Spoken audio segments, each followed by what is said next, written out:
Hi guys! Today's video is Avon yung gagawin natin ng review today. Alam nyo ba na sa Avon ako natutong mag-makeup? Nung high school ako, kasi meron akong friend na Avon lady or yung mommy niya yata. Tapos order ako sa kanya. Tsaka very flexible kasi yung payment. So kahit na pag-ipunan ko, 'di ba? Kahit na 2 gives, ilang gives ba ang Avon? Parang ganun eh. Meron silang 2 gives hanggang 4 gives, ganyan. Alam ko 90 pesos lang yung cake foundation dati. So yun, favorite ko yung Avon. Lalo na yung cake foundation. Yun lang yung Carry Bells ng budget ko. And dun ako nagsimula sa makeup. Sa Avon talaga. Kahit hindi pa ako na-contact ng Avon for this video. Yes, this will be a collaboration with Avon. Ito na yung kanilang Avon True Color. Kompleto to guys. Full face yung gagawin natin ngayon.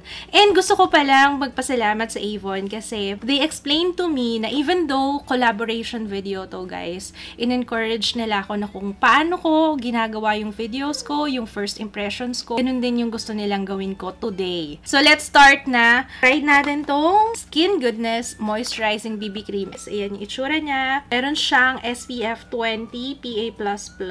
I think mas okay sa akin itong nude. Ito yung cream light kasi parang masyado siyang light. Actually, hindi ko pa alam kung anong look yung gagawin ko. Pero, anong sabi ni Marian? Try natin to. Ayan o, ang ganda ni Marian. O. Yan yung mga gusto kong look. Ano, parang natural. Everyday. Walang ka-effort. Pero kasi maganda naman talaga siya. Pak! Ang sabi ng makeup ni Marian. Okay, BO2 or nude, yan yung tatry ko. Hindi ko alam kung gagamitin ko ay fingertips na lang. Pag BB cream kasi mas okay kapag fingertips eh. Parang nakakatulong daw yung heat or yung friction.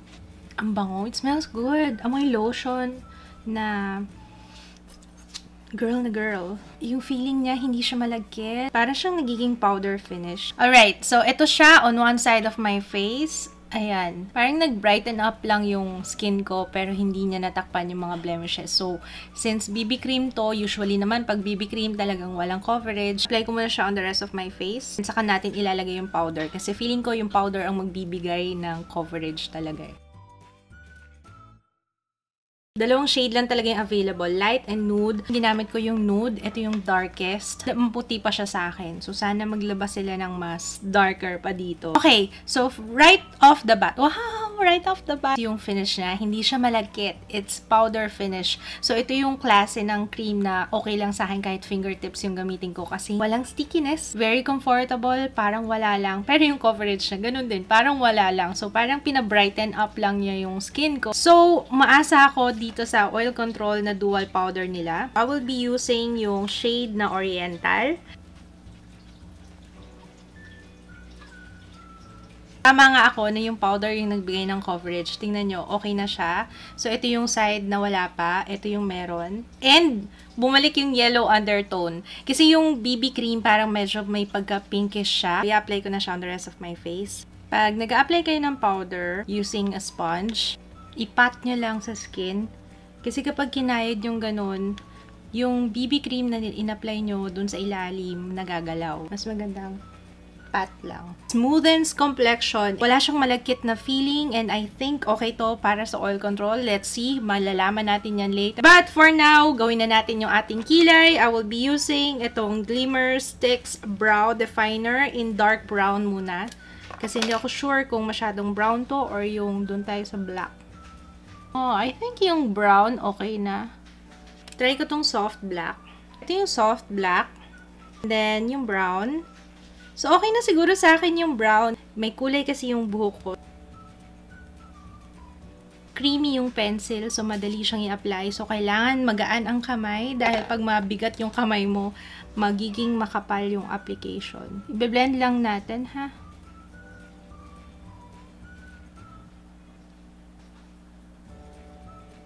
So, with the shape of my eyebrows, medyo nahirapan ako kasi hindi na ako sanay gumamit ng pencil, to be honest, kasi laging wax yung ginagamit ko. Yeah, it's not you, Glimmer Sticks, it's me. Sa eyes, try natin yung Romantic Mauve kasi ito yung bet ko na kulay. Ito kasing isa, yung Urban Skyline. Pang night look to. Pero mag-swatch tayo, ha? Para makita natin yung pigmentation if it's okay. Ito yung Urban Skyline. Yung Romantic Mauve naman, wait lang, burahin ko muna ito. Ayaw mabura. Kailangan natin waterproof makeup remover. Pang matagalan. Long wear talaga siya. Yung romantic mauve. Ayan. Ito yung gagamitin ko para pang everyday look lang yung gagawin natin. Wala akong gagamiting primer para matest din natin yung longevity nitong eyeshadow na to. Gagamit ako ng eyeshadow brush ha. Muna tayo sa number 2. Lalagay ko siya all over my eyelids. Next, yung number 3.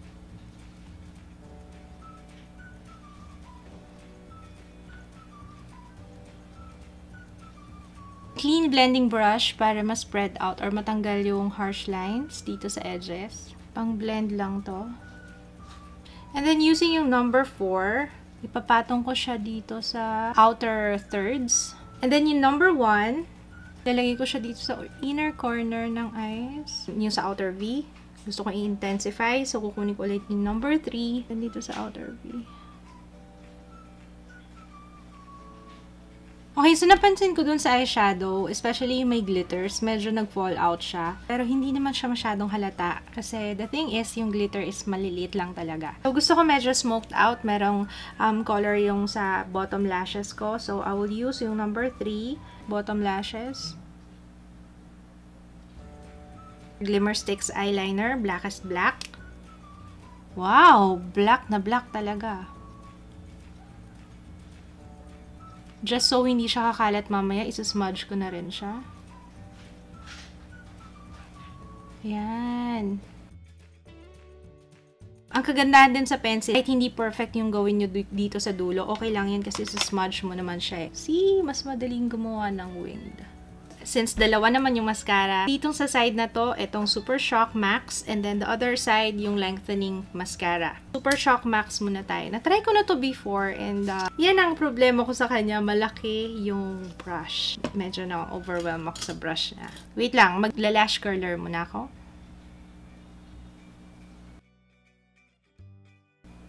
Okay, parang walang nangyari. Basang-basa pa kasi siya, kaya ang tendency, binabagsak niya yung lashes ko, kaya. On the other side, ito naman yung lengthening. Ito, hindi ko pa ito natatry. Ayan, mas maliit yung brush niya. Ang tagal matuyo nung mascara. Gusto ko na siyang i-lash curler ulit. Kasi bumagsak yung lashes ko. Mas type ko to kasi maganda yung brush niya. And yes, medyo nalilengthen naman niya. Medyo. Dahil bago siya, basang-basa siya and matagal siyang mag-dry. And right now, kailangan ko siyang i-lash curler dahil bumagsak na yung aking lashes. Yun yung ayaw ko pag bago yung mascara. Basang-basa siya. Gusto ko yung medyo matuyo siya ng konti. Doon ko usually nakikita talaga yung effect eh. Try ko to pang tight line ha.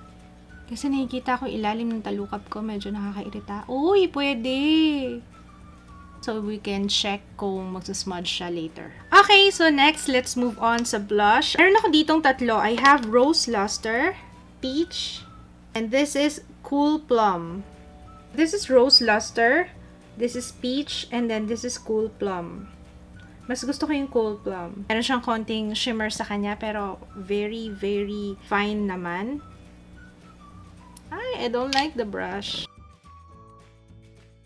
The blush is very pigmented. Kung ano yung nakilala kong blush ng Avon dati, ganun pa rin siya ngayon. So, I like this one. For my lips, ito yung gagamitin ko. Yung Perfectly Matte lipstick nila. And this is Mauve Matters. Ang ganda ng packaging. Ang ganda ng itsura ng lipstick. Wow. Wow! Perfectly matte talaga siya. Smells so good. Oh my goodness, gustong-gusto ko tong lipstick na to. Tinanggal ko yung nasa ibabaw para mas comfortable siya and hindi mag-transfer doon sa ngipin ko. Papatungan ko siya ng glazewear kasi gusto ko rin makita yung itsura nito. Nakita ko lang sa inyo kung ano itsura ng glazewear pag pinatong siya dun sa Perfectly Matte lipstick. Kung tatanggalin ko rin to, yung ibabaw. Yeah, mas gusto ko talaga yung Perfectly Matte lipstick eh. Ito na yung finished look using Avon products. So, ite-test out natin to guys. Mag-check back na lang ako at the end of the day para i-share ko sa inyo kung ano yung final thoughts ko dito sa mga products na to. It is now 1 PM. Last and final update. It's now 10:47 Alam nyo, nakalimutan ko na nga din mag-blot. Sabi ko kanina magbablot ako. Ngayon pa lang ako magbablot. Pero sinabihan na ako ng asawa ko na ang kintab ko na daw. Yung kilay ko, ayan o guys, kitang-kita nyo, nangingintab siya, diba? So, yan yung mga struggle ko sa kilay. Try ko mag-touch up with the powder. So, in fairness naman sa Avon, kahit na hindi ko masyadong type yung BB cream dahil nga bitin sa coverage. Alam niyo naman ako, gusto ko kapag may nilalagay ako something sa face ko, gusto ko talagang covered yung blemishes ko. Pero since everyday look lang naman yung aim ko today, and BB cream yung ginamit ko, so I expected na talagang hindi siya ganon kaganda yung coverage. But, considering BB cream siya, hindi naman siya naglagkit sa akin. Ang napansin ko lang, nung nagpicture ako with flash, medyo may white cast ng konti. Siguro dahil na rin dun sa BB cream. Dahil meron siyang SPF 20, dahil nga hindi siya yellow undertone, may pagka-pinkish siya. So, merong konting grayish effects sa skin ko, pero hindi ganun ka sagwa. Pwede siyang patungan ng powder. So, yung powder, yellow undertone. So, nakatulong naman siya. Yung BB cream, okay lang sa akin for everyday use. Unang-una, hindi siya malagkit. Very light lang siya sa skin. If you have oily skin, samahan mo nito kasi maganda yung oil control ng powder. Considering the whole day, hindi ako nag-blot. Yung powder is good. I will use this again. Packaging is good. Foam, meron siya sariling lalagyan dito. Very hygienic para sa akin. Maganda yung salamin, malaki. Makintab na yung kilay ko ngayon, pero considering pencil ito, gustong-gusto ko yung pencil kasi creamy siya. Hindi mahirap makuha yung color. Pero longevity, tingnan nyo, okay naman. Maliban sa naging shiny na siya. Wala naman ako nakitang naputol na part or nabura or nag-smudge. So, that's good. Sa eyeshadow, andito pa rin siya sa aking eyelids.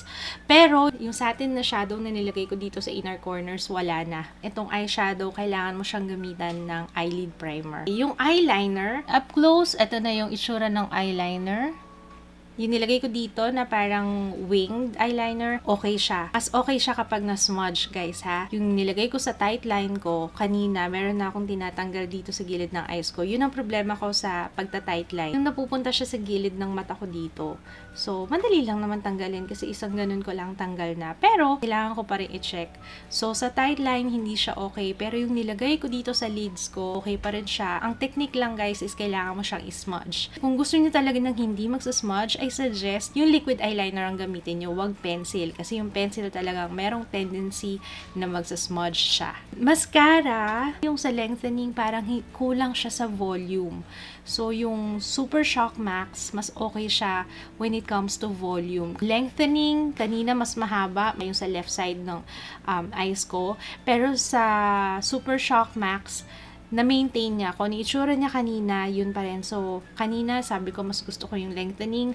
Pero after ilang oras, mas bet ko na si Super Shock Max. But, ang ayaw ko lang kay Super Shock Max is nakaka-shock kasi yung brush niya masyadong malaki. Yung blush, ever since talaga favorite ko yung blush nila. After ilang oras, yung blush andito pa rin sa cheeks ko. Alam niyo, maganda talaga yung blush ng Avon eh. Tried and tested ko na even before pa. Luminous blush siya, so hindi mo na kailangan pang mag-highlight. Yung lipstick, hindi na ako nag-touch up mula nung nag-apply ako kanina. 3 times na akong kumain and may natira pa rin sa aking lips. Perfectly matte lipstick nila is promising. Kung hindi mo titingnan yung lalagyan, may isip mo talaga na mamahalin siyang lipstick. Ito yung first na ganitong klaseng matte na lipstick na na-try ko, na makikita nyo, walang ka-shine-shine siya, diba? Pero walang tugging sa lips. Pag nilagay na siya sa lips, comfortable talaga siya. Walang patchy areas. Color payoff is really good. Sa lahat ng na-try ko today, ito yung pinaka-favorite ko. Kung matagal ko na kayong viewer, alam nyo yan na hindi ako fan ng glaze lip gloss, yung anything na mukhang malagkit sa aking lips, hindi ako fan noon. Alam nyo yan. It looks good sa pictures, pero yung feeling, ayoko ng malagkit. So, personal preference, hindi ko type si glazeware. Yun lang yung aking final thoughts dito sa Avon. Itong mga na-try ko, I would recommend sa mga nag-o-office kasi maliban sa mura yung products, this is very easy to use. If you have tried these products, as usual, gusto kong i-share nyo rin yung experience nyo sa kanila. Comment kayo sa baba para makatulong din sa iba. Sana nakatulong ito, guys. Don't forget to thumbs up kung na-enjoy nyo and kung nakatulong itong video na to. Maraming salamat sa panonood. See you again on my next video. Bye!